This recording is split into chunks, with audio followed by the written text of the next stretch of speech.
Well, good morning, everybody. This is Barry Jones with SP History, continuing our FBI series. And today is episode 10, and we're about two-thirds of the way through.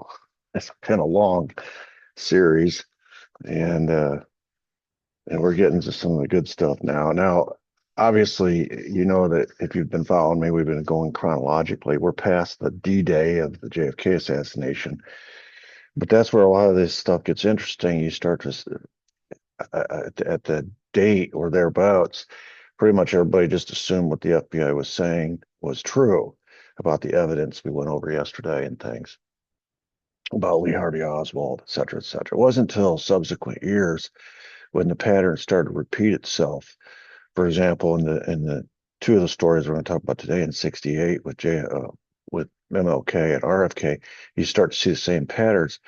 And then you've had some more years for investigations, and you've had the Garrison trial, the Zapruder film has come out. You've had more witnesses come out. Some of them have died. You just had by time as time goes on, more gets added to the plate to contribute to this growing suspicion that what happened in '63 wasn't what the government said it happened. And so we're going to see continuing malfeasance by the FBI going forward that contributes to this pot of stew. Um, I have a lot to cover today, and I'm gonna move pretty rapidly because I think these three stories we're gonna cover today uh, all are related, and they need to be covered in the same video. So we're gonna move pretty quick. We're looking at questions, and so far we've answered about half. We're still working on the other half, and a couple at the bottom we haven't even got into yet, but we will. And so I won't review the ones we're going to look at specifically today are the question about halfway down. It says, how did the FBI control the investigation after Dallas? That's mainly through control of the evidence. How did the FBI handle evidence in the case? We looked at that yesterday. We're going to be touching on that today. And we're also going to be looking at how the FBI dealt with loose ends. And those are probably the three main questions we'll be looking at today. Um, the original Black Messiah that was taken out in '65 was Malcolm X, but the prospect of a Black Messiah continues as we approach '68 because now Martin Luther King is rising to the level of becoming sort of the not just the symbol of the civil rights movement, but because of the Vietnam War now, he is protesting the war, and because a disproportionate amount of draftees are poor blacks and poor whites, poor people in general, he's becoming a spokesperson for the anti-war movement.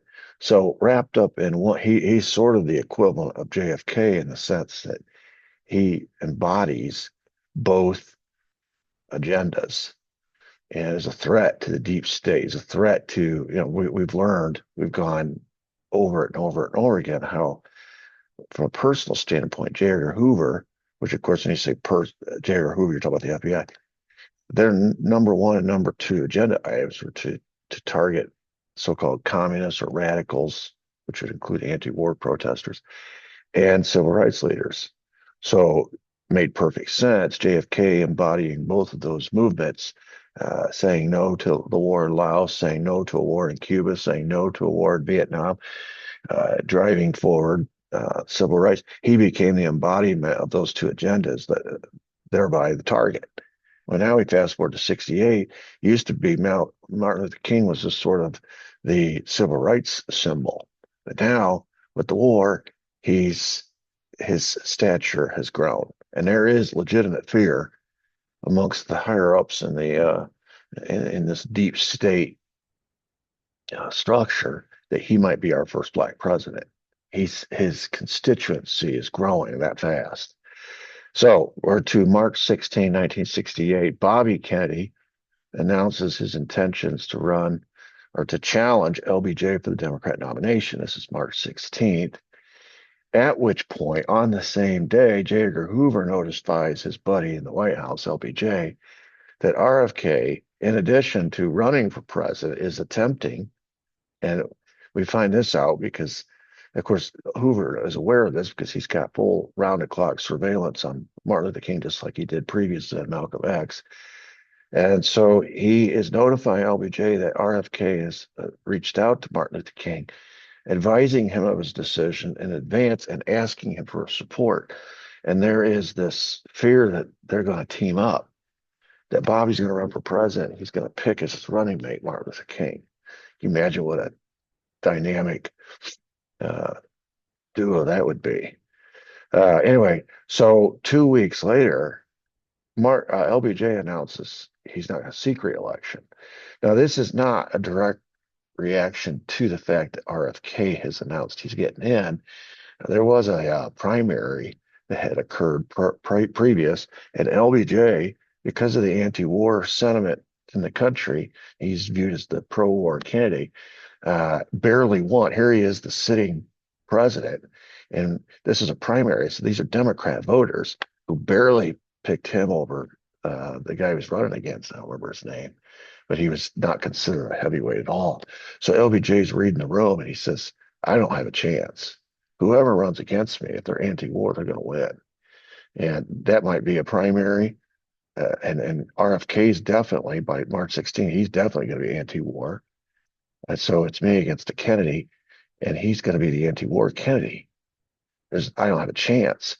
So it's the combination, the 1-2 punch of barely winning that first primary in the Northeast, and then RFK getting in. Of course, RFK got in because he saw how weak LBJ was, the Democrat primary. So anyway, the combination of those two factors convinced LBJ not to run. Now, that doesn't mean he doesn't have a plan.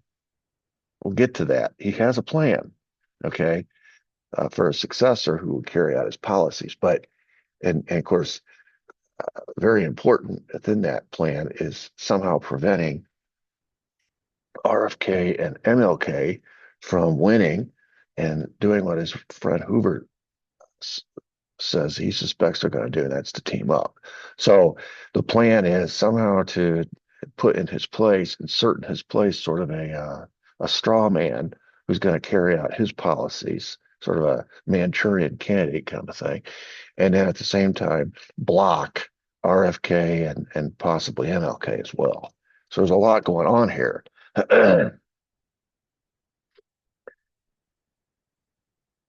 All right. April 4, 1968 is the date we're looking at. Now, this is a story that predates April 4, 1968, but it all culminates on April 4, 68. And so that's the date we're going to be working with. Look at how close these dates are. So March 16th, RFK announces he's going to challenge LBJ. March 31st, LBJ announces he's not going to seek re-election. 4 days later, something very big happens in our country. This is not coincidental, folks. Okay. So he wins the primary, but just barely. RFK announces. 2 weeks later, LBJ gets out. 4 days later, something very big happens. And that's the story I want to tell. And I'm going to give the backstory, and then we'll get to April 4, 68. FBI Director J. Edgar Hoover, we learn subsequent to this date, I'm plugging it in now, had a relationship with a Dixie Mafia figure located down in Memphis, Tennessee. His name was Russell Adkins Sr.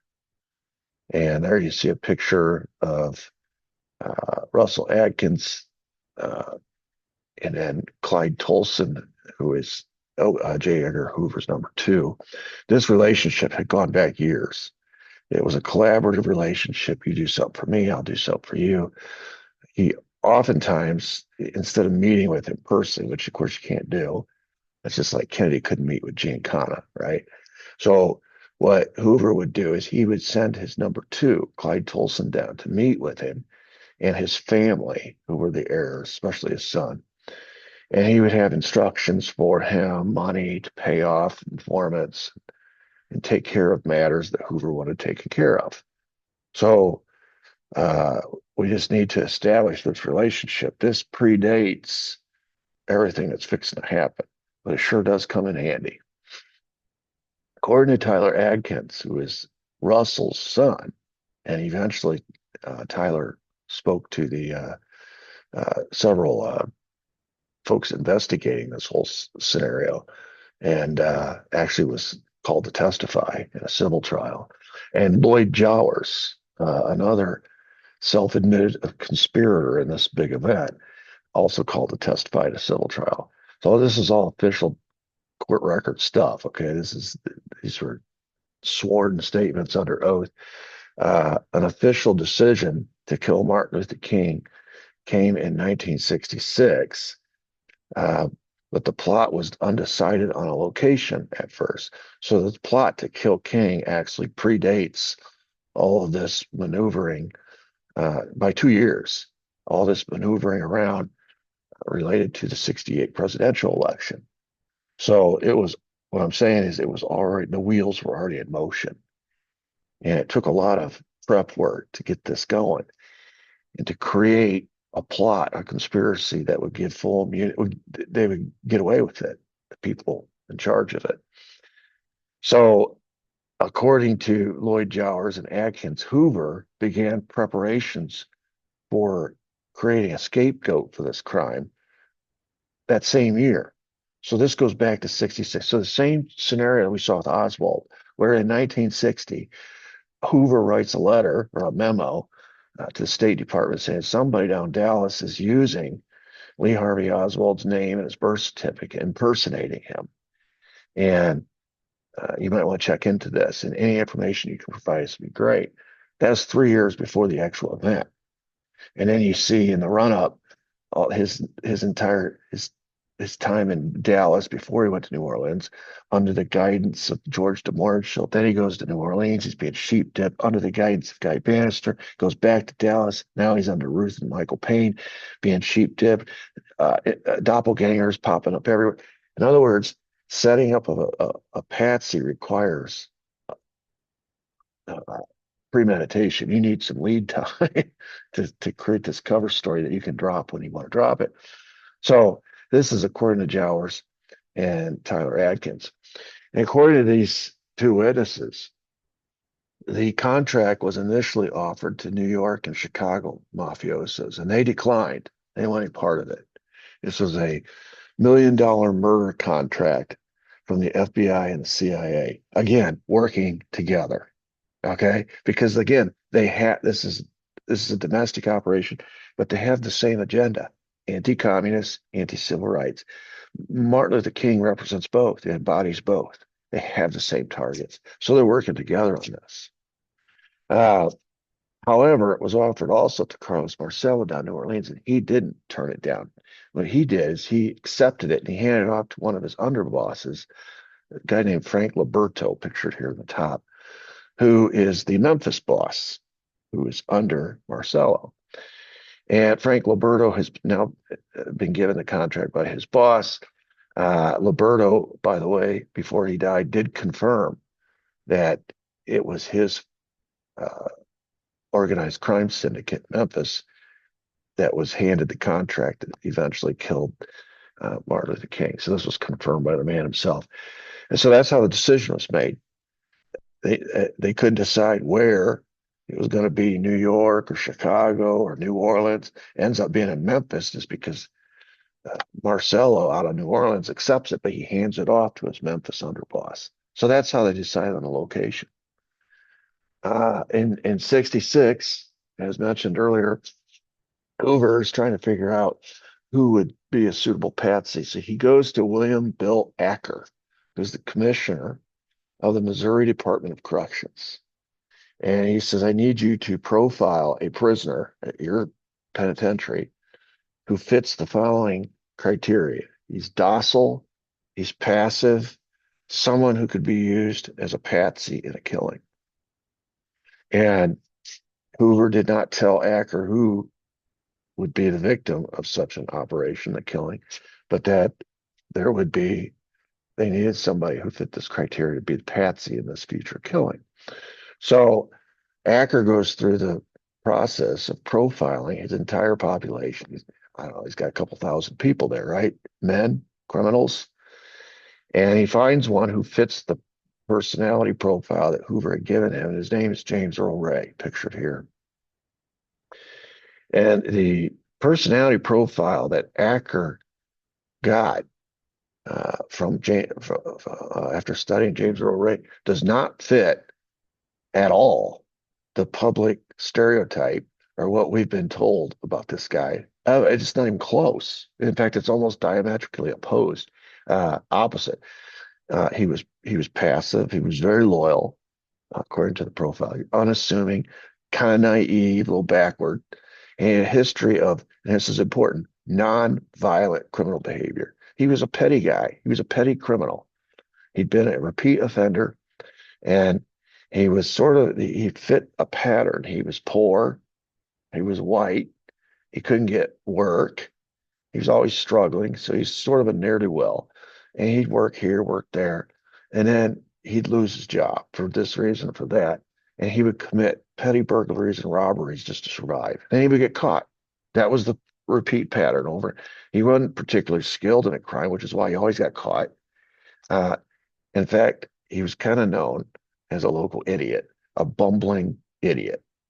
And this is the personality profile. That's not what I've always been taught about James Earl Ray, because and one of the first things, one of the things that pops out at you is that he had no real experience with a weapon. According to the profile, he had no facility with the weapon. He'd fired a 22 once when he was a teenager. Of course, he'd been in the Army, so he did take rifle training, but he'd never gone past the ranking of mediocre. So he wasn't a good rifleman. And here's the big one, because this is what we've all been told. It's been drummed into our heads that the guy was a racist, poor white Southerner, white trash racist. Well, according to the personality profile, well, he wasn't a racist at all. In fact, witnesses at the factory where Ray used to work and in the prison said he had great relationships with his African American co-workers and fellow inmates, etc. According to the personality profile, it's documented, he got along well with them. So, that doesn't fit the profile that we've been taught. Anyway, Tyler Atkins said that D.W. Wyrick, who was the warden of the particular Missouri State Penitentiary where Ray was, the guy that did the profile was over the entire Missouri system, Acker. And then the warden pictured here, Wyrick, was over a particular penitentiary.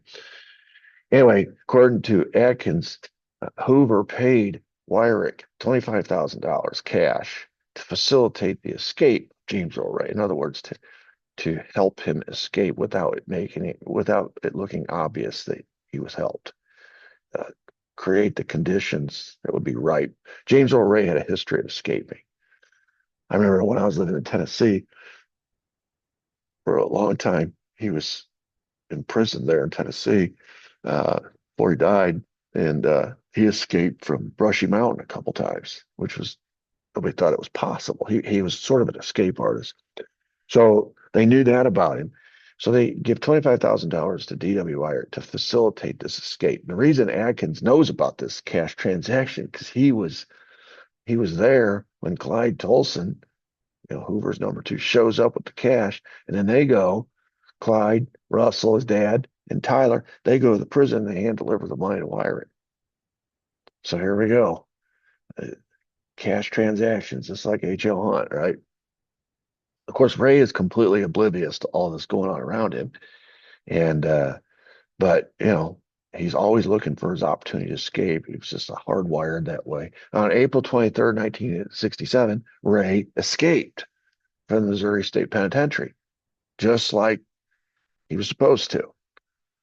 Meanwhile, on April 2, 1968, so this was April 23, 1967, a year later, J. Edgar Hoover authors. Now, I did a whole series on Martin Luther King And I talk about all that happened in that year with James Earl Ray and how he meets this guy, and this guy looks like a chance encounter, but it was not. It was a CIA guy sent to handle him and to funnel him to Memphis to commit this crime. I don't have time to tell that whole story. If you want to see that, check out my Standards Plus History Academy channel. I've got a whole 10-part series on Martin Luther King. I think it's 10, maybe it's six. I think it's six. The malcolmx one is 10. So we a year passes. James Earl Ray is on the loose. They're making no efforts to find him because they are literally guiding him, shepherding him towards being in Memphis on the day of this crime so he could be the patsy, right? And they're setting him up. So they're doing, they're sheep dipping him. So on April 2nd, 1968, all of a sudden, as we approach D-Day, which is going to be April 4, FBI Director J. Edgar Hoover announces or authors a memo ordering all FBI surveillance of Martin Luther King to stop. I mean, the auditory surveillance, the visual surveillance, all the everything, which is just, it's circumstantial, but my God, it's like COINTELPRO has been in existence since 59. And I think it's 56, maybe it's 56. And they have been targeting, they spent most of the early years targeting Nation of Islam and Elijah Muhammad, Malcolm X. But during that time, they've also been surveilling Martin Luther King from forever. And in fact, you're going to see here, we didn't, the United States population, we didn't learn until the church hearings in 75 that J. Edgar Hoover had authorized the FBI in 56 to begin this COINTELPRO, which is short for Counterintelligence Program. And its purpose, its stated purpose, was to target or disrupt the Communist Party of the U.S. and civil rights organizations, which he considered to be threatening to our way of life, whatever. This revelation was accidental when there was a burglary of an FBI field office. And in this process of this burglary, a bunch of documents were stolen. And these documents made it into the press. And boom, it was hugely embarrassing. It's the only reason the program eventually ended, right? As a result of this burglary. It's part of the reason why we had the church hearings, because this information comes out and Congress is just appalled. This is right on the heels. If you think about it, the church hearings are right on the heels of Watergate. And so the CIA's neck deep in that, and they get COINTELPRO and the FBI's neck deep. So there's a lot of concern in the bureaucracy, at least on Congress, that our intelligence agencies were out of control. They'd gone rogue. So they had these hearings. And anyway, that's when we found out about COINTELPRO. So according to their own documents, the program included surveilling, infiltrating, discrediting, and disrupting American political organizations that are considered subversive. And of course, J. Edgar Hoover made the determination who was subversive and who wasn't. And in their own document, it includes the following paragraph: discrediting targets through psychological warfare, smearing individuals and groups using forged documents by planting false reports in the media, harassment, wrongful imprisonment, illegal violence, and assassination. It's right there in the document. This is why I say I put way more credence in these eyewitness reports than I do any document that comes out of the FBI or the CIA, because I read and I see what they do using forged documents, planting false reports. I mean, smearing individuals and groups, psychological warfare, discreditation. I mean, so you're taking at face value any document that comes out of the FBI and the CIA when they themselves admit that they forge documents, they make up stuff. That's what they do. So I don't believe anything comes out of those two agencies. In the 60s, Hoover, this started in the 50s. In the 60s, Hoover expands COINTEL to include the Ku Klux Klan, which I don't think Americans would quibble with that, right? The Socialist Workers Party, um, which, interestingly, think about it, Lee Harvey Oswald, who did he write his letters to when he was involved in that plot to assassinate JFK in Washington, D.C.? He was constantly writing letters to the socialist workers' parties in New York and Pennsylvania and Maryland, et cetera, et cetera. So they're targeting the socialist workers' parties, the Black Panther Party, and the anti-war movement. This fledgling anti-war movement, because Vietnam is becoming a hot potato. From the March on Washington in 63, led by MLK, until his assassination in 68, COINTELPRO engaged in an intense campaign to discredit MLK.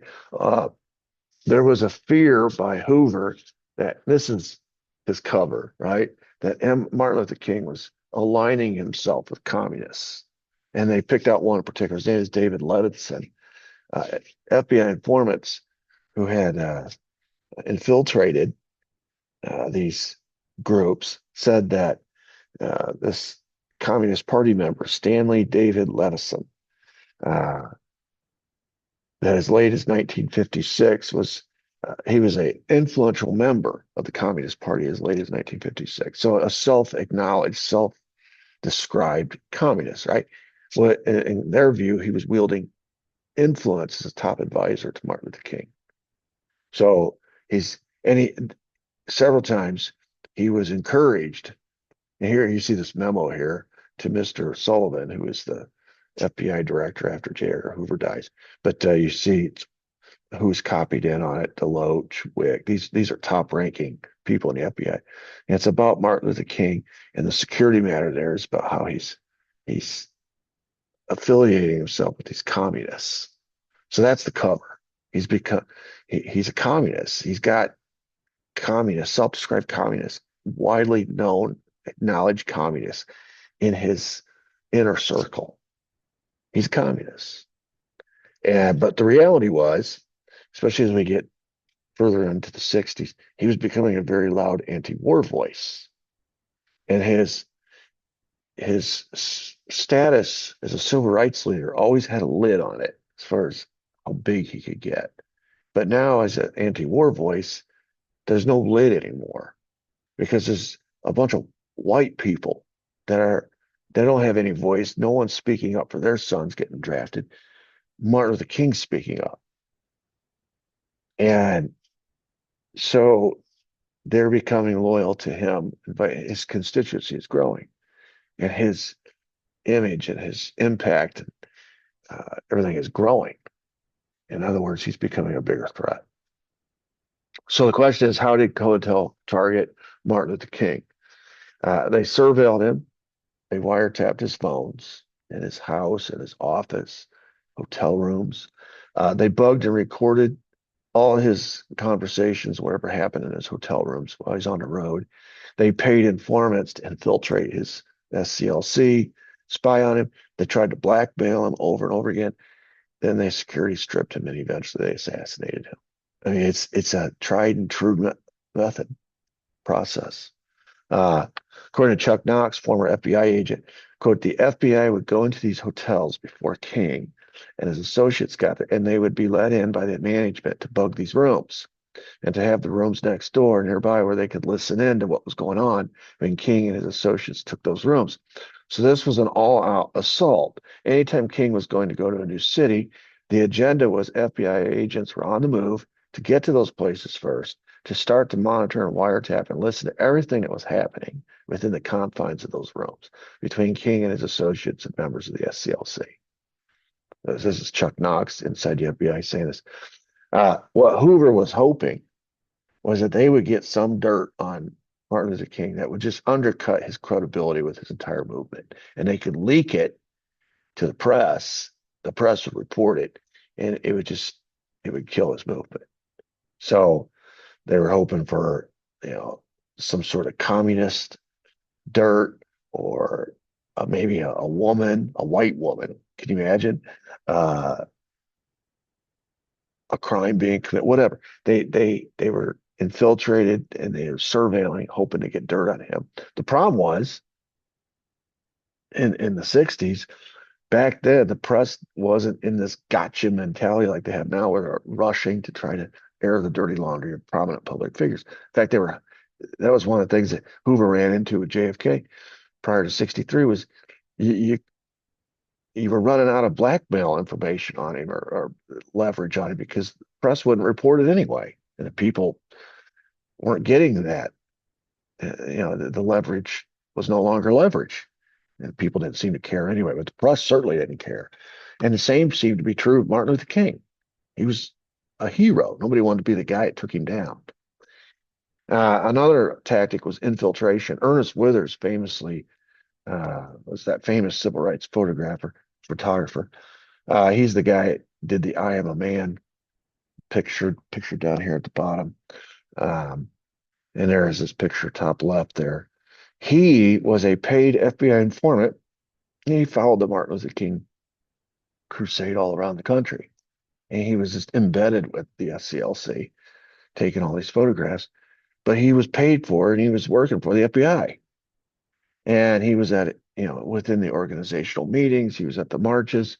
Uh, and here he is the whole time he's talking to the FBI, informing on Martin Luther King. And he did it for money. He said so himself. You see the book there, A Spy in Canaan, how the FBI used a famous photographer to infiltrate the civil rights movement.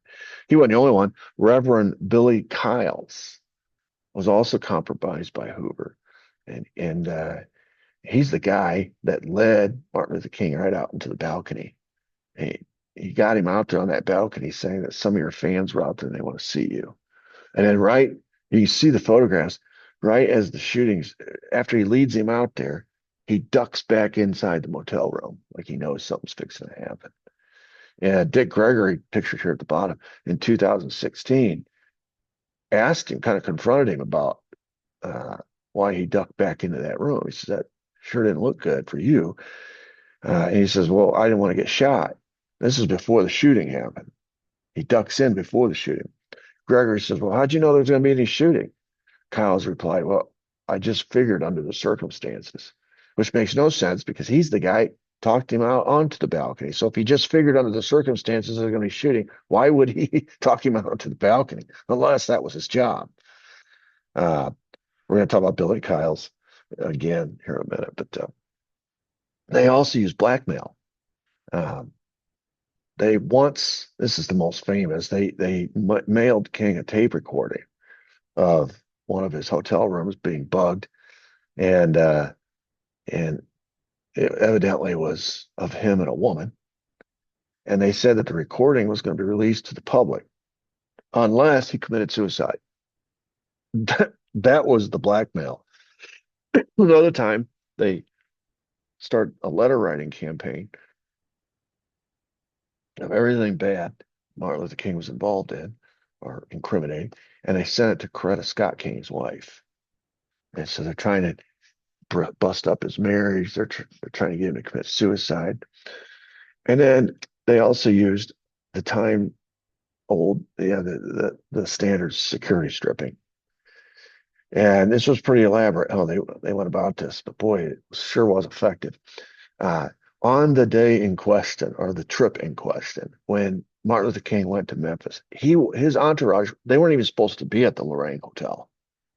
They were supposed to be at the Rivermont, pictured here, called the Rivermont because it sits high up on a bluff overlooking the Mississippi River. They had come to Memphis just a few weeks earlier, March 18th, and that's where they stay, at the Rivermont. They always stay at the Rivermont. And during April visit, they were supposed to stay at the Rivermont again. This is a big hotel.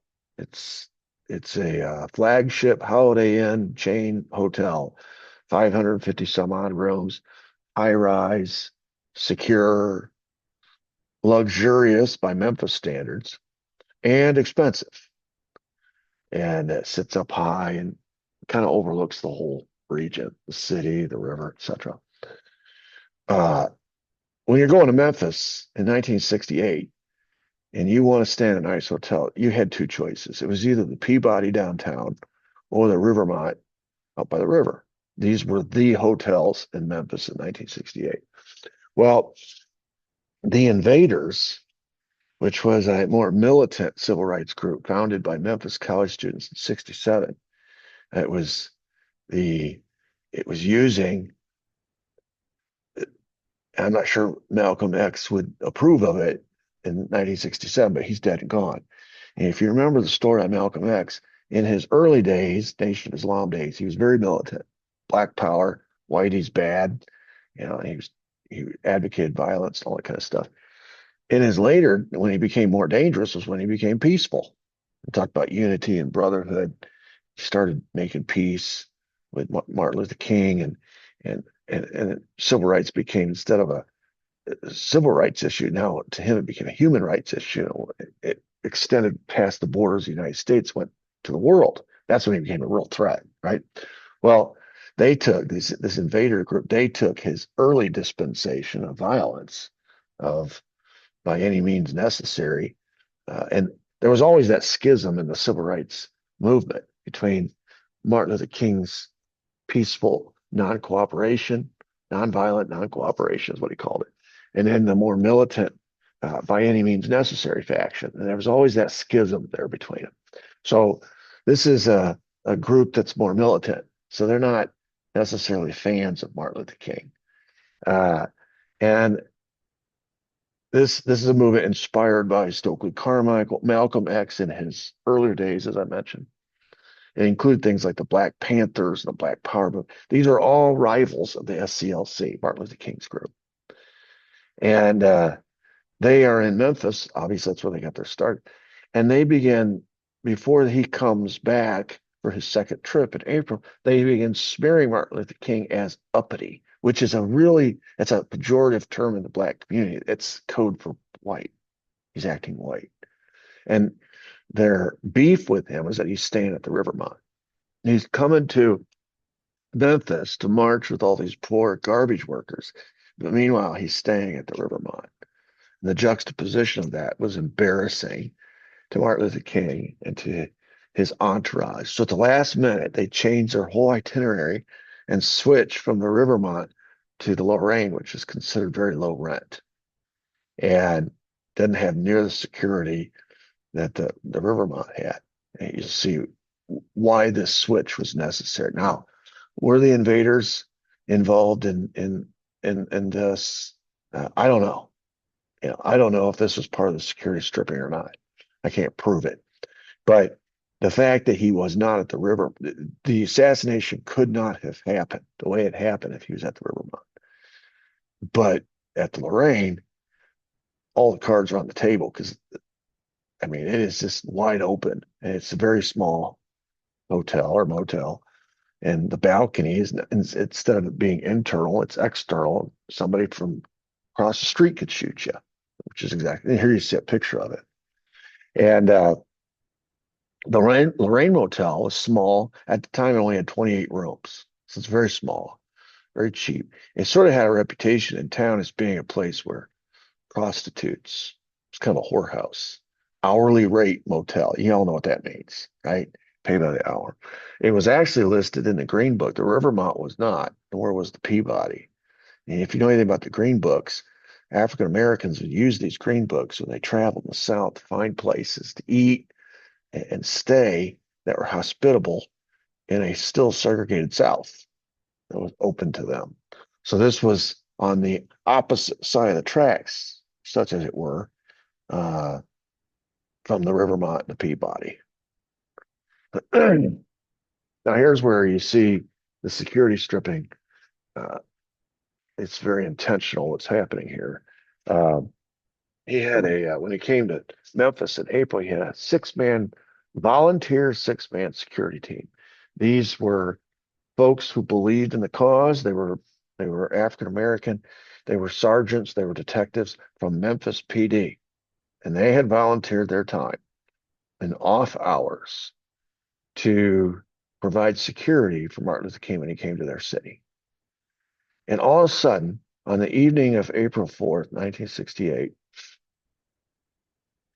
They were ordered to report downtown headquarters on that evening instead of being at the Lorraine Motel providing security for Martin Luther King. So headquarters got involved, ordered these six. None of them are on duty. So they're doing this on their own time. But all six of them got ordered to headquarters for this particular period of time. Now, some of them refused to leave. They said, we can't leave our post and leave him unguarded. So Memphis PD set supervisors to the scene and threatened them with discipline if they didn't get their ass down to headquarters immediately. So five of the six got their ass down to headquarters immediately so as not to lose their job. One man still refused to leave. He was on top of the fire station, which is right across the street, and he refused to leave. He was providing overwatch. And of course, if you know, well, as we go through this, it, and I don't get into the mechanics of the shooting and all that kind of stuff, but if you're on the fire station and you're right in the primo location to be able to identify where the shooting is going to come from. Okay. Trust me on that. And if you want more information on that, again, check out my Standards Plus History Academy channel and go to the series of episodes on Martin Luther King. I go through the whole story. And we talk a lot about the fire station. So anyway, that's where he's at. So the Memphis police sends 10 white cops to the scene. They handcuff this guy, one of their own. They tie his legs with a rope. They threw him in the back seat of the squad car and they physically removed him from the scene. So this is all taking some time. They send the order. Some of them go, some of them stay. So then they go down. The supervisors go down, and they tell the rest of them, "You got to go. You're going to get fired." So five of the six end up leaving, and then the one that's on top, then they have to send 10 cops down there, and they have to arrest him, hog tie him, throw him in the back. It took some time to strip away all of his security, is what I'm saying. It didn't all happen on the first order. Meanwhile, Billy Kyles, again, the guy who infiltrated, his first wife had been preparing a dinner for Martin Luther King and his entourage. It was across town for that evening. And she later signed an affidavit saying that she'd had the dinner ready for quite some time, but she kept getting phone calls saying they're going to be a little late. And it kept getting delayed. She was having a hard time keeping the food warm. She was getting frustrated by it. Later, when you compare the timeline, the Memphis PD timeline, how long it took for them to strip away the six-man security team, and you compare it what Mrs. Kyles said about her dinner prep, you realize that the delays that she was hearing about over the phone and why they weren't showing up to dinner on time were occurring at this exact same time the Memphis PD was trying to clear the six-man security team. If all six of those security personnel had left when they were first ordered, they would have been to dinner on time. But there was the complication, as I mentioned. They didn't want to leave. And so it took several efforts and it kept getting dragged out. It kept getting stalled. And she was, like I said, she was having trouble keeping the dinner warm. Finally, the six-man security team has been sufficiently cleared from the scene. And so now the entourage can leave. This is why you know there's coordination here, because the entourage should not even have any awareness of what's going on with the six-man security team if all things are on the up and up. But because they're not, Billy Kyles is waiting for the word when to take him out on the balcony, and they keep saying, "Not yet, not yet, not yet, not yet," and they kept trying to clear this six-man security team. Finally, he gets the go ahead. Now they can go out to Mrs. Kyle's house and have their dinner. Now, originally, the plan was to leave the motel from the protected east side. And this is protected from the street. The Lorraine is wide open, exposed on that one side to the street. But on the other side, it's not. There's kind of a little courtyard there. And that's the usual route that they took. In fact, that's where they usually parked their cars.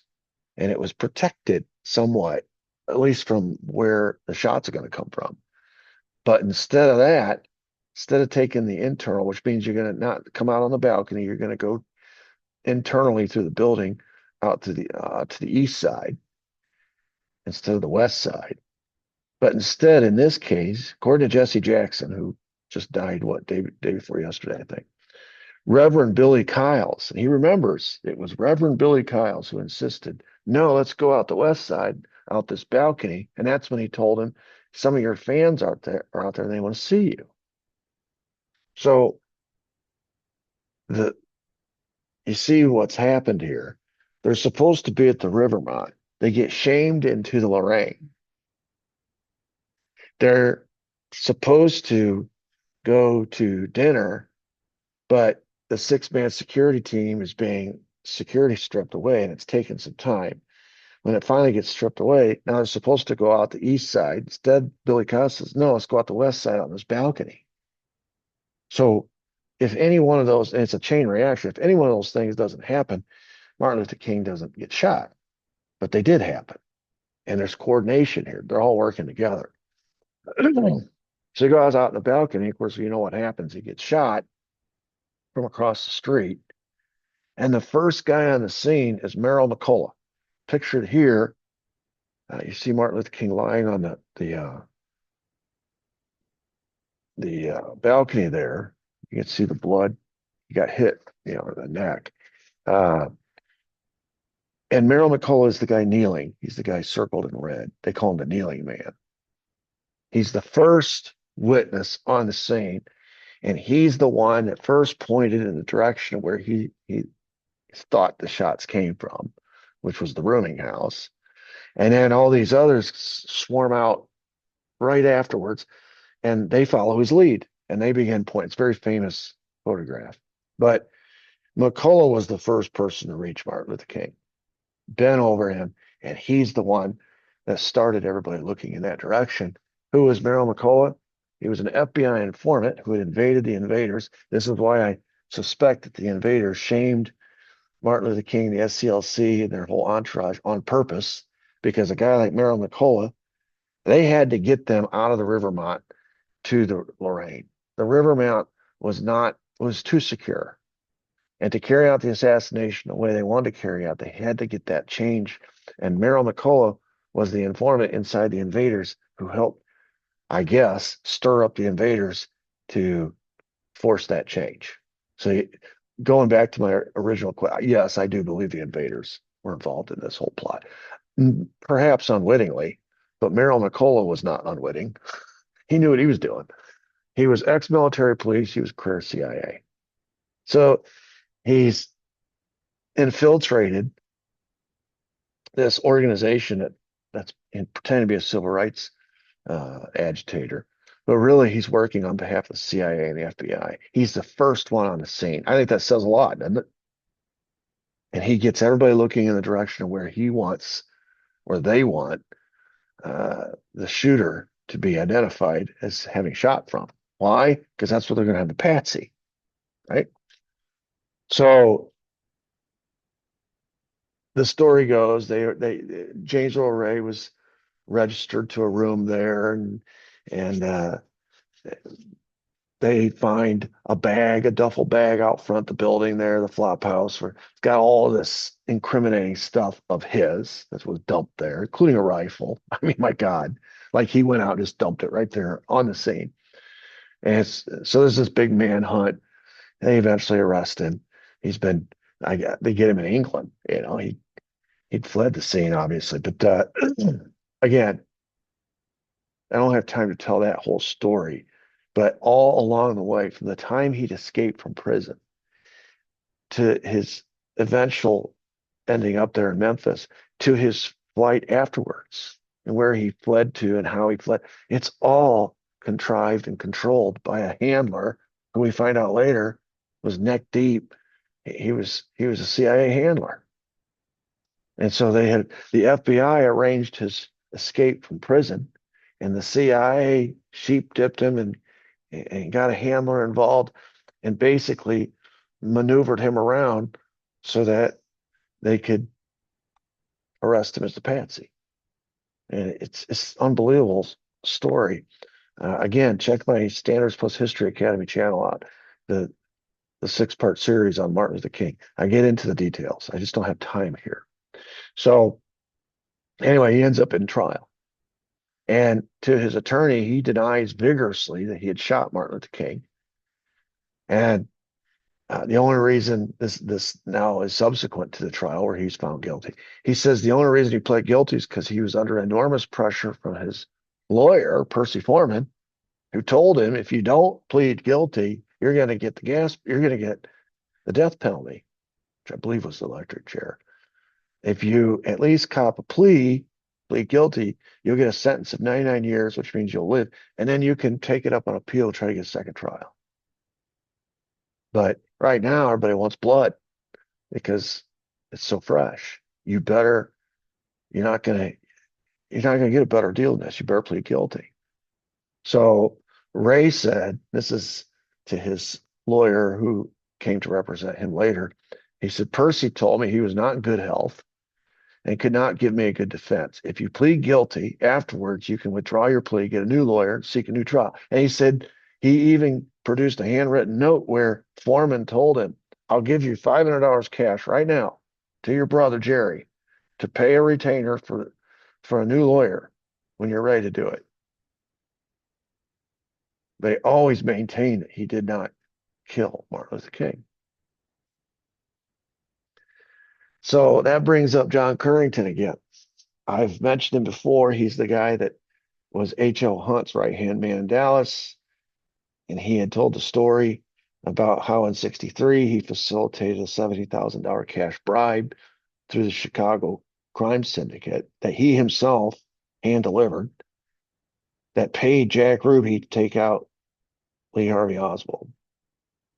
And it was all arranged to Dallas mob boss Joe Savella. We told that whole story a couple episodes ago. So Currington in his book says it didn't stop with JFK. He said on March 9, 1969, which is, of course, this is about the time James Earl Ray is going to be tried for what happened on April 4, 68. He is sent by his boss, Hunt, with $125,000 cash in a briefcase to Memphis to meet with Percy Foreman. Percy Foreman, of course, is Martin Luther King's attorney. And he told Foreman when he walked in his office, quote, here are 125,000 reasons why James Earl Ray should plead guilty to the shooting of Martin Luther King. To which, according to Currington, Foreman allegedly replied, quote, just leave your briefcase and I'll look your reasons over. The next day, on the 10th, Ray pled guilty. And it just basically ended the case. Now, if you remember, Joe Savella, the Dallas mob boss, had told Hunt, you want to get away with murder, you create these kill squads or kill teams. But what's important is whoever does the killing, you either kill the killer or you use whatever means is necessary to buy him off. You usually have to go through the attorney. And you get him to either plead guilty or confess. And there's your patsy. And you remember in the JFK case, they killed the killer. Jack Ruby took care of him, Oswald. And then he fast forward here to Martin Luther King, they get him to plead guilty. You remember the personality profile on Earl Ray? Trusting, naive, loyal, kind of a stumble bum, passive. Yeah, he believed the expert who was supposed to be there to help him, his attorney, and he got conned, easily conned, and spent the rest of his life trying to fight to get a second trial, which he never got. He got a civil trial, but it wasn't in time to help him. So here you have now your second COINTELPRO victim. You remember the first victim was Malcolm X in 65. Now it's Martin Luther King in 68. And you remember uh, that it was J. Edgar Hoover who authored that memo warning of the consequences of a black messiah. And here are two potential black messiahs, both taken out by the FBI. And in this very symmetrical fashion, they used surveillance against both to start the rat fucking. They infiltrated both these inner circles, Nation of Islam, SCLC. And remember the word that Elijah Muhammad used. Uh, the Nation of Islam had been honeycombed with FBI informants, and he knew it. And then they rat fucked the organizations. They rat fucked Nation of Islam to create tension between Elijah Muhammad, Malcolm X, and they rat fucked Martin Luther King's SCLC, opening a door for betrayals, like the Reverend Billy Kyles, who was supposedly one of his right-hand men. Merrill McCullough, the invaders, supposedly on the same side. Now they're traitors. They threatened Malcolm X continually, more or less with death threats than anything. They threatened Martin Luther King with blackmail. They security stripped both. You remember the security stripping of Malcolm X's security detail where they arrested two on a trumped up charge. They're trying to blow up the Statue of Liberty. Got them out of the way and then infiltrated his detail with their guy standing right there in front. And nobody knew for years that he was an FBI informant that was working with the FBI on the day Malcolm X was assassinated. Did the same thing to Martin Luther King. Got the 6-man crew out of there. Security stripped his whole, shamed him out of the Rivermont, got into Lorraine, took him out on the balcony instead of the protected east side. And they assassinated both of them with third-party assailants that they could conveniently blame. You know, in Malcolm X's case, it was the Nation of Islam that killed him.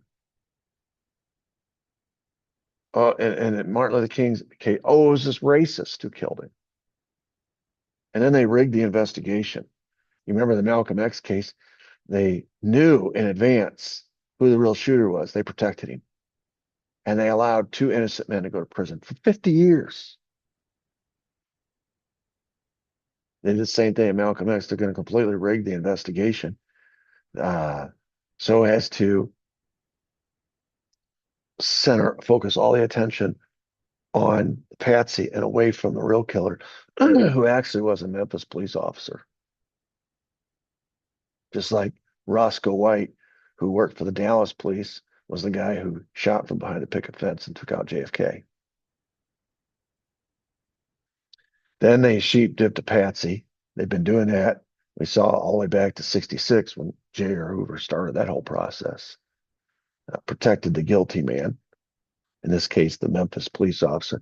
In Malcolm X's case, it was the guy in Newark who was in that mosque, but was an FBI informant. Then they rigged the trial. In Malcolm X's case, they rigged the trial by convicting 2 innocent men, withholding all the evidence that was exculpatory and towards the 2 men, and all the evidence that was incriminating towards them, towards new NYPD, towards Bossy, towards these informants. They withheld all that from the DA. So they rigged the trial. Same thing in Memphis. They rigged the trial. They condemned an innocent man. Meanwhile, the evidence from the ballistics, the physical, there was just the witness statements that incriminated James Earl Ray and the flop house. They were all contrived. They're all made up. And if he'd had a decent defense lawyer, he could have destroyed the prosecution's case. But we already saw they sent $125,000 cash to Percy Foreman to throw the case. He wasn't interested in defending his client, he was interested in 125 grand. And then new evidence that came out subsequent, they tried very hard to ignore. The FBI tried very hard in Malcolm X's case, right? It took a lot of effort and a lot of years. As I said, those two innocent men were in prison for 50 years. It took a lot of time to produce enough evidence to force the state of New York to exonerate those two men. They never went after the guilty man because he died. But it took a lot of effort to exonerate the two patsies. In this case, he never got exonerated. He never got his new trial. There is a civil trial that was conducted on his behalf. Too late to help him, but just like in the exoneration of the two patsies in New York, blew apart the narrative. The civil trial in the case of James Earl Ray in 1999 was concluded or came to a conclusion stating by the jury that, quote, the major perpetrators of the Martin Luther King killing were, quote, officers of the United States government, the state of Tennessee, the city of Memphis. And the FBI fought it the entire way. Same MO, both. Same MO. So now you've got, remember the timeline I gave you at the beginning, you had on 16th of March, 1968, RFK announced if he's around for Democrat nomination. 2 weeks later, LBJ drops out, 31st. April, and somewhere in there on the 16th, I think it was, Hoover called LBJ and says, we got a problem. The problem is RFK is not just going to run for president by himself. He's going to pick, I think, he's going to pick MLK to be his vice president, his VP. And these are the two enemies, the two loudest voices at the time. They're anti-war. And you put them two together, it's an unbeatable ticket. You're going to get all the black vote. You're going to get all the anti-war white vote. It's an unbeatable ticket. As it was, Nixon in 68 only beat Humphrey by half of a percentage point. Imagine if and Humphrey was the hand-picked successor to LBJ, the pro-war guy. So imagine if you have RFK and MLK on the same ticket. It's unbeatable. So then all of a sudden, 2 weeks later, LBJ gets out. Then 4 days later, MLK gets assassinated, which is the culmination of 2 years of work. The end of that month, April 27, Hubert Humphrey throws his hat in the ring. And this is the plan. He is essentially LBJ. I mean, he's his vice president. He is his handpicked successor. He is his stool pigeon, his Manchurian candidate. He's going to, his policies are going to continue through Humphrey. It would be like LBJ's second term, but without the stigma of LBJ. That's April 27th. A week and a half later, 5 days plus 3, 8 days later, RFK is assassinated. And now all of a sudden, the field is clear for Hubert Humphrey, LBJ's handpicked, to go win the Democrat nomination. Because the two guys that Hoover called him about, said he was afraid we're going to team up, are now both out. And it all happened within April 4 to June 5, 2 months, 60 days. Both of them are taken out. And people saw it coming. During his 68 campaign, RFK didn't make it a secret that if he won the presidency, if he won the election, he was going to reopen an investigation into his brother's death, going back to 63. Uh-oh.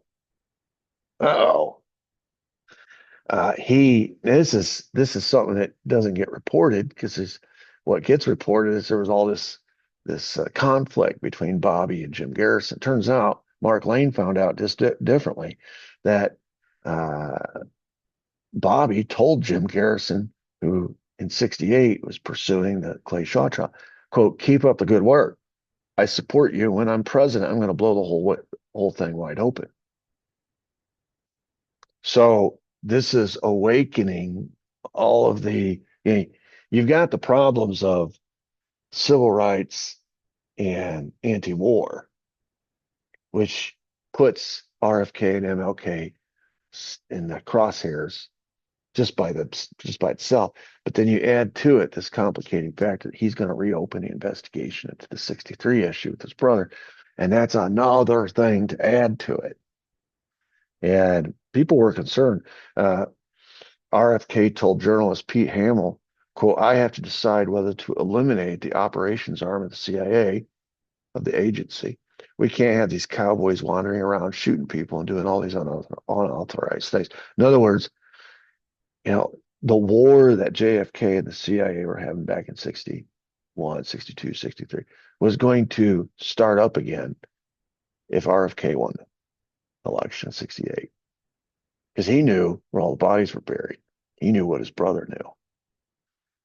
Jack Anderson wrote an ominous prophecy.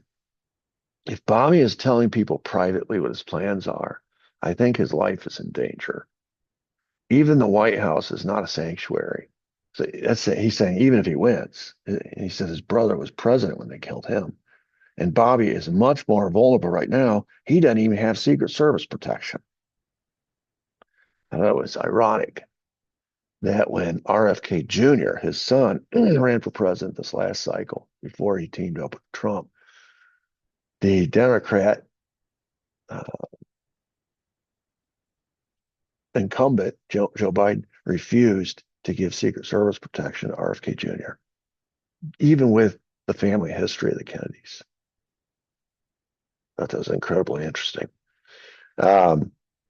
Of course, this Jack Anderson is a very prominent columnist in these days.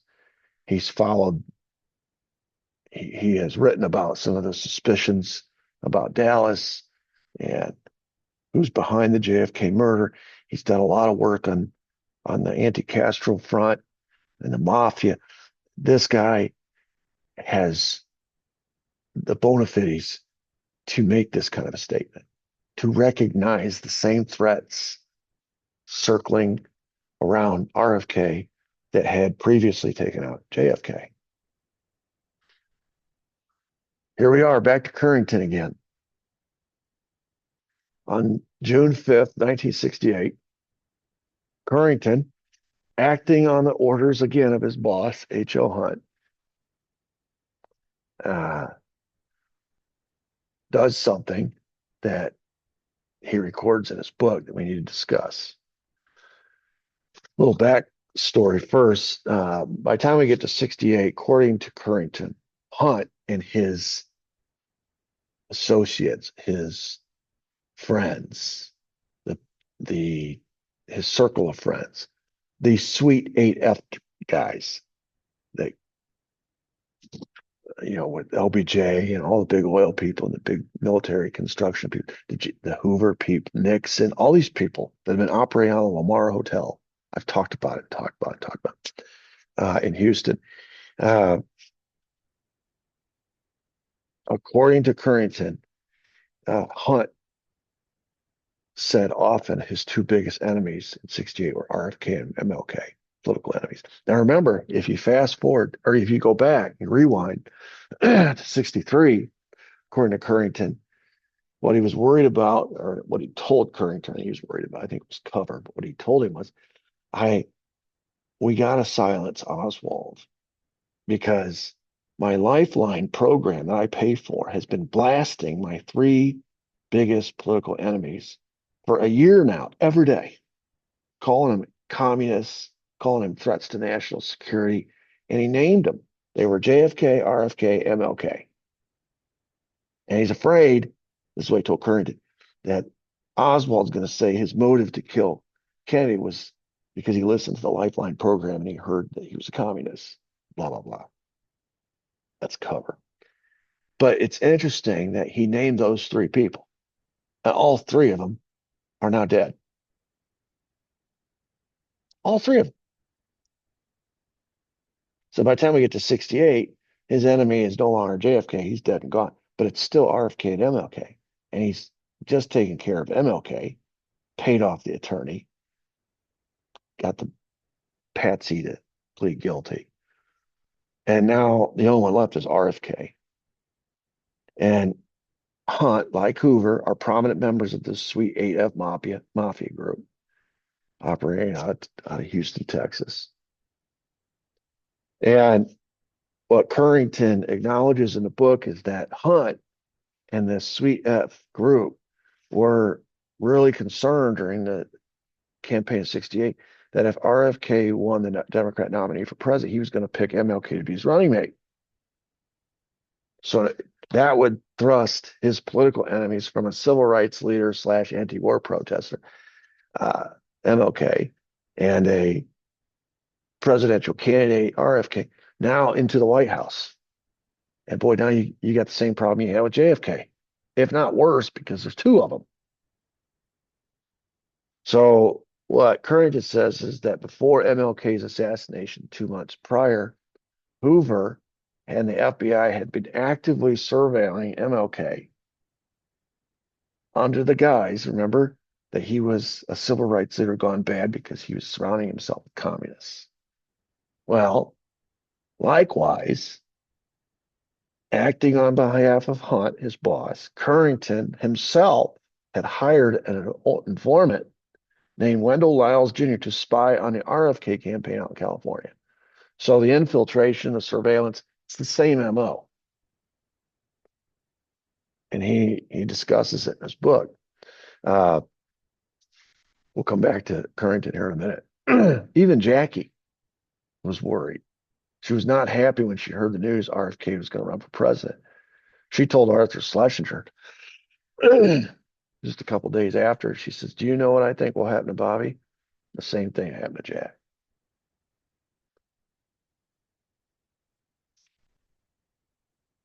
Richard Nixon told his aides after he saw RFK announce his candidacy, "We've just seen some very terrible forces unleashed." Remember, Nixon knows. Nixon's part of that Sweet 8F. He knows. He knows.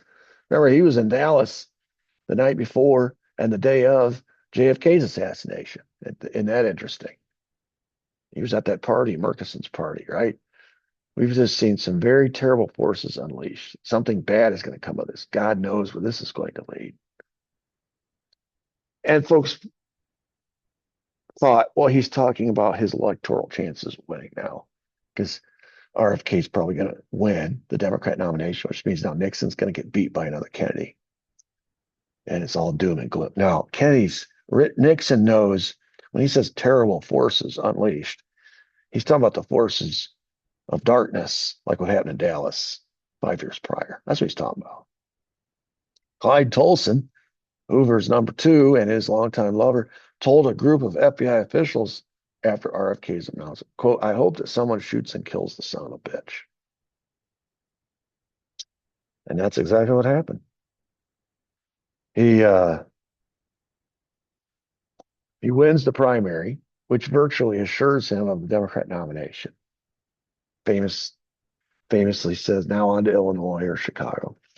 He's shot at point blank range in front of dozens of witnesses while he's exiting the Ambassador Hotel to the kitchen, which I do a whole series on RFK too. Same channel, Standards Plus History Academy. And that was the result of security stripping.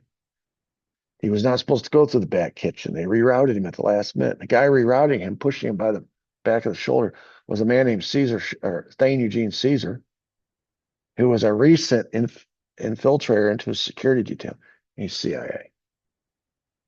He was a recent hire to be in part of his security detail. He was CIA. Anyway, 12 shots were fired when he walked him right into the ambush. The accused assassin, was always in front. He had an 8-shot revolver. They found 12 bullets. The guy, Sirhan, the accused assassin, was always in front of RFK, shooting wildly because people jumped on him and attacked him. Shots were fired all over the room. The fatal shot, according to the coroner, came from directly behind RFK's right ear, right where Thane Eugene Caesar was behind him, pushing him forward. It was an execution. It was so close, he had powder burns on his skin. Nevertheless, because of the involvement of H. Hull Hunt and Currington, the case ends up closed as another lone crazed assassin. All the blame fell on Sirhan Sirhan. He's still rotting out in a California prison to this day.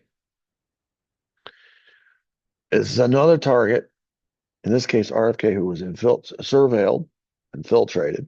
We saw what Currington said about infiltrating.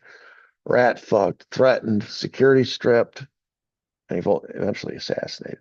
Like I said, I don't have time to go into all the details, but I have a 4 or 5 part series on it if you want to check it out. Standards Plus History Academy channel. So back to Currington. Currington says he had, now we already know what he's done previous, right? He's facilitated arrangements to kill the killer in Dallas through Joe Savella, Jack Ruby, $70,000 to Chicago, later delivered by Jimmy Hoffa's number 2 at the Teamsters to Jack Ruby to take out Lee Harvey Oswald, kill the killer. And then there was the $125,000 that he himself delivered to Percy Foreman to convince Martin Luther King in Memphis to plead guilty. So there's 2 cases. Now here's the third. On June 8, 1969, Hunt instructed Currington to arrange for a $40,000 transfer of cash to be delivered to a third-party business contact at the same hotel.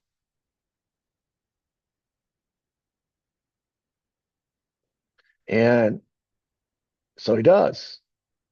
The next day, Sirhan confesses, takes the whole blame. And like I said, he's still in jail. So on June 9, 1969, just like a potential trial of Oswald in Dallas, just like a legitimate trial of James Earl Ray in Memphis, and just like a protracted legitimate trial of Sirhan in LA would have been all threats to the narrative, all of them were avoided by following Joe Savella's original advice to H.O. Hunt, which is, you want to get away with it? You kill the killer, or you use whatever means is necessary to buy their confession or their guilty plea. In JFK's case, they killed the killer. In MLK's case, they bought off the attorney and got a guilty plea. And in Sirhan's case, they bought off the attorney and got a confession.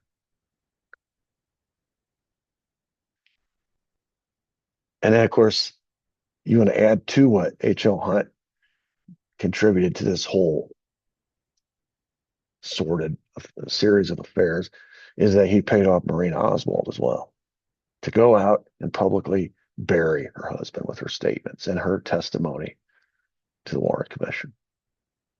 H.L. Hunt. This is why I say, when you talk about the deep state, you have to talk about, everybody talks about the CIA. Everybody talks about the FBI. I've spent the last 3 weeks talking about the FBI. Everybody talks about the Pentagon and the Secret Service and LBJ and all these deep state actors. Those are all government actors. They need paymasters. And these paymasters have agendas that involve millions and probably billions of dollars. They are the power behind the throne, and they're the unelected ones. They're the unaccountable ones. They're the ones who fade into the ether, into the shadows. And you don't see much written about Hunt and Sid Richardson, Clint Murchison, Brown and Root Construction, and the guys at Bell Helicopter, and the guys at General Dynamics, and all these big and corporate. This is why I said the deep state started after the Civil War with the rise of corporations. It's private industry that's making more money, has more power than the government. And then they use their power and money, they throw it around and get these government actors to carry out their agendas. But you take them out of the equation, none of this is possible because the government actors won't do it for free. They have to be paid. And it's the marriage, when it really became dangerous, is the marriage of the private and the public, when for years the private industry, these big corporatists, these big deep staters had to arrange for this all on their own, pay off the judges and the cops and stuff, act as their own little mafia. But when they got their clutches into the public sector through campaign donations and all these bribery, all this power to help get them elected. When public and private start working together, that's when the deep state became really dangerous. And that's when all the treason starts happening.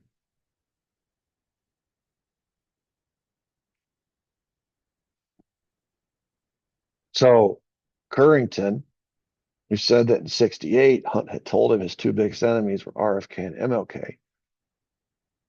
This is all kind of occurring to him after the fact, realizes, just like in 63, when he said his three biggest enemies were JFK, RFK, and MLK. By the time we get 5 years later, all three of them are taken out. And he has been ordered by Hunt in all three cases to deliver money to either to the attorneys or the representatives of the people that eventually screw the patsies. And he starts putting these puzzle pieces together, and he realizes that H.L. Hunt paid, and he probably got, he was the one arranging it, but there was a whole batch of deep state corporation types, these big oil people, they're all paying for this, right? And they are essentially invisible, but they're the ones driving this train forward. So 4 intelligence operations between 63 and 68. And when I say intelligence operations, I'm talking about FBI and CIA working together. CIA is not supposed to be operating domestically. FBI is providing them cover. Why? Because they have the same agenda.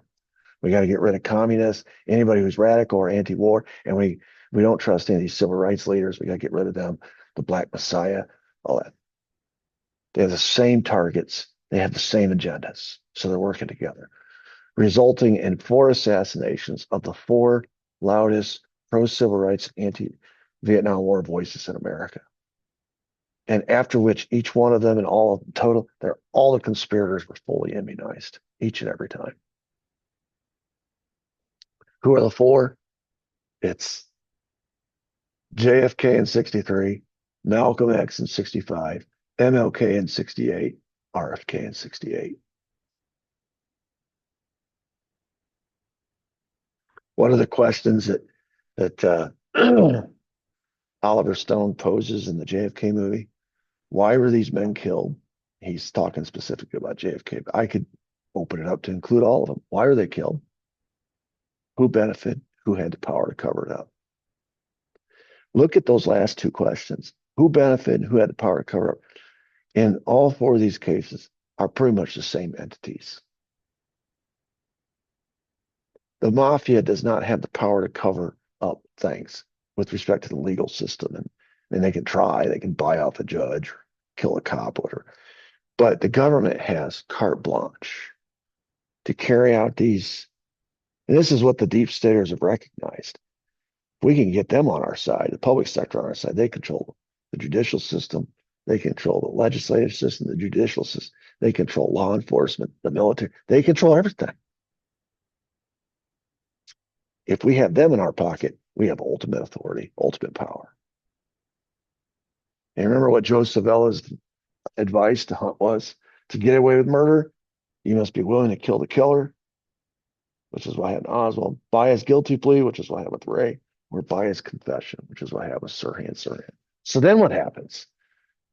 Now that MLK and RFK are out of the way, LBJ's already bowed out, but now his stooge, his hand-selected replacement, is officially nominated by the Democrat Party for president. Of course, it causes all kinds of chaos down in Chicago at the convention. Remember the chaos in the streets. But he now there's a chance, whereas in 60, just a few months ago when LBJ drops out, March 31st, it doesn't look like the pro-war position has any chance in hell winning. Because you got RFK and MLK sitting out there. But now that they've been taken out, now the boogeyman's Nixon. And there's a large percentage of Americans that won't vote for Nixon come hell or high water. And so there's pretty much a 50-50 chance now that LBJ's guy could win, and we can continue this war in Vietnam now that we've taken out the candidates that were anti-war. And of course, it ends up Nixon wins by the hair of the chin, and it takes him 3.5, almost 4 full years to get out of Vietnam and honor his promise. But you can see the plan when you look back over it, how it was being carried out systematically, carefully, laid out in advance, being carried out. We get to 69, between the end of January of 69 and the beginning of March. We find out during this period of time, this is after the fact, but during this period of time, we find out, because of the release of declassified documents, that there had been a cooperative arrangement between the FBI and the CIA to go after Jim Garrison and the trial down in New Orleans, the Clay Shaw trial. They created a group called the Garrison Group. It met at least 4 times. That's what we have documented evidence of, which means they probably met more than that. The sole purpose of the Garrison Group, this is a cooperative effort by the FBI and the CIA. They're working together. As I've said from the beginning, I think that's how the CIA operated domestically. So the FBI gave them cover, allowed them to, because they had the same objectives, the same agendas, the same targets. In this case, the target's Garrison. And they want to destroy Garrison. Why? To protect Clay Shaw. Why? Because Clay Shaw is CIA. And any connection of Clay Shaw to the JFK assassination through a conviction implicates the CIA. Well, the FBI is already neck deep in trying to cover for the CIA, going all the way back to the Warren Commission. So it's like the FBI is in it now. They have to protect them going forward, to protect what they did back in 63. So we find out, and of course now during the trial, Shaw vehemently denies that he was CIA. The CIA denied it. We don't find out till years later that he actually was CIA. He was their top guy in New Orleans. We got his clandestine services number. He was considered in the documents to be their top CIA operative in New Orleans. So what they do? They strung on the judges. Whenever Garrison would serve subpoenas, they weren't just in New Orleans, they were in various states. The judges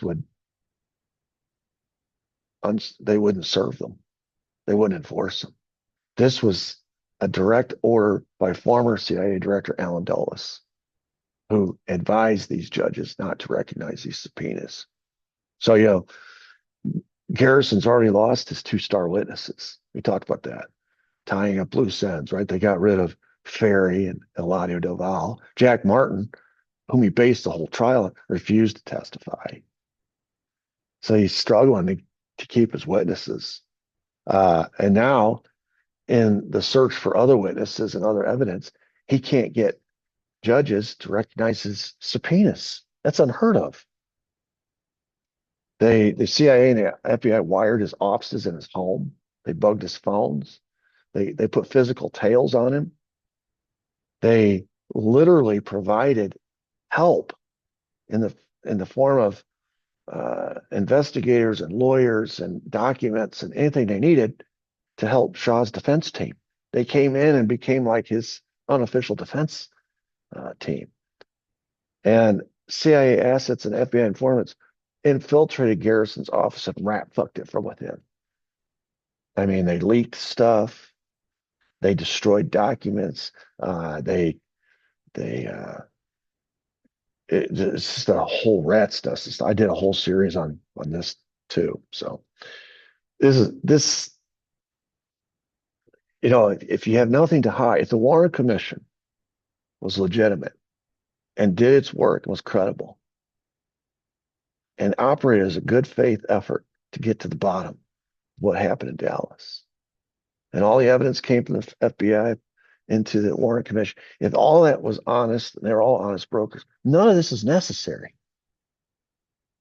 This proves, obviously it's a circumstantial proof, but it proves that the FBI and CIA knew if you have an honest trial in New Orleans, it blows apart what happened in Dallas and the Warren Commission subsequent, and all the workings of the FBI, the investigation of it.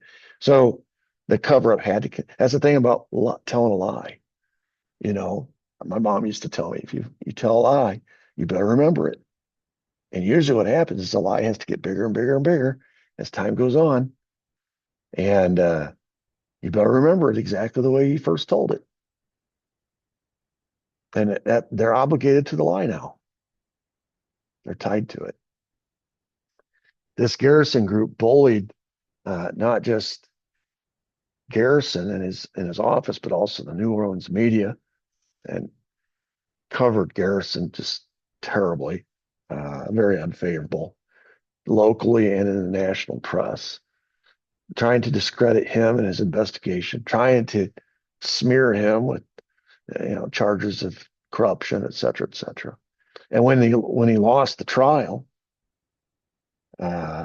inevitably because of all this rat fucking that's taking place, of course, the national media had a field day at his expense.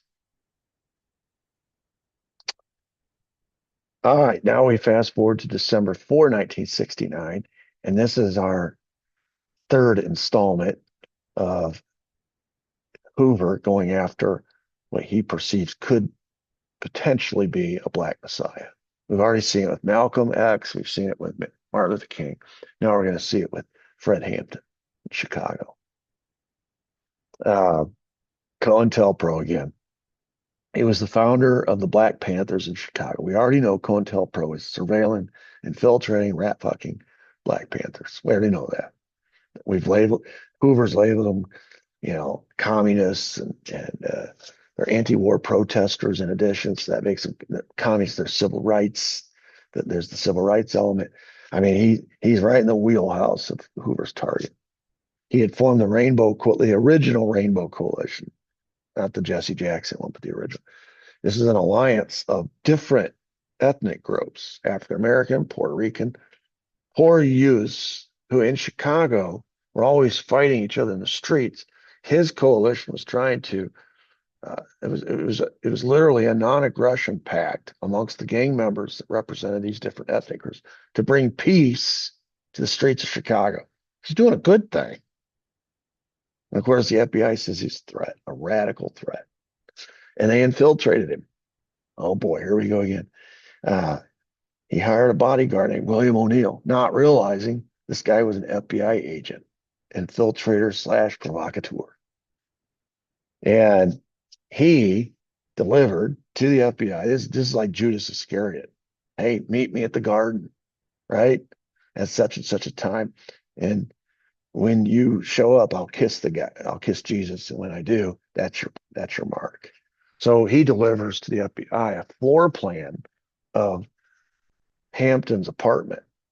And he even drew an X on the spot where Hampton's bed was in this particular bedroom, because the FBI was going to raid the apartment.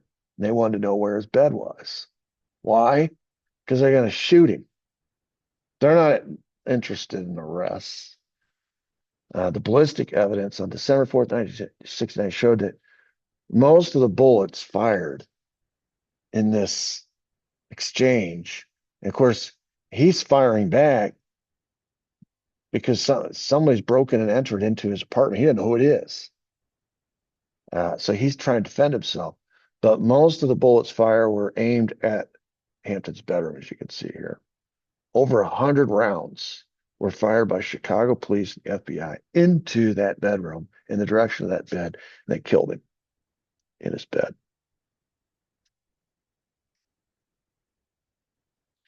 Okay, so I think what I tried to demonstrate today was a pattern where you can now, with the larger context, step back and see, hey, the same thing that happened to Malcolm X happened to Martin Luther King, which happened to Fred Hampton. It's the same agency in all three. The same operation, COINTELPRO took out all three. And when you start comparing that to what happened with JFK and RFK, you see similarities there too. These intelligence agencies are working together, FBI and CIA. I think it's pretty safe to say the CIA took out JFK and RFK with FBI cover, but the FBI took out Malcolm X, Martin Luther King, and Fred Hampton. Now they had some CIA help with Martin Luther King, but these two intelligence agencies are literally, this is why we end up having the church hearings in 75. There was a growing suspicion that they were out of control and they had gone rogue. And fortunately for us, some documents got stolen in a robbery. So we found out about COINTELPRO. Fortunately for us, we're going to find out about MK Ultra and another accidental discovery that reveals what the CIA's been up to. And we're going to get a small window into what really happened when you start contextualizing these things. Like, for example, all these people dying of cancer or heart disease or blood clots and stuff. And you find out, oh, the CIA has mastered a way to kill people, make it look like natural causes, or temporary insanity in a witness like Jack Ruby, or all of these witnesses, these patsies getting set up and bought off by H.L. Hunt. You can see how all this is contrived.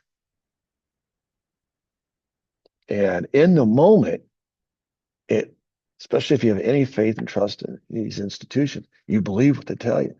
But over time, as the truth dribbles out, it does two things simultaneously. Number one, it undercuts what you think happened in those sequence, and then it destroys whatever understanding you've had of U.S. history previously, because everything you taught was everything you were taught was a lie. You now know. The other thing it does is it completely destroys the credibility of these institutions and your faith and trust in these institutions and these people. You just lose it. You can't believe anything you're told anymore. That's the upshot. That's the real casualty here. Okay, thank you for joining. Feel free to subscribe to my channel. Feel free to check out either one of my channels, Standards Plus History Academy or the Treasonous Cabal, either one. Subscribe, share, like, comment, whatever all the things. Until next time, God bless. Thank you.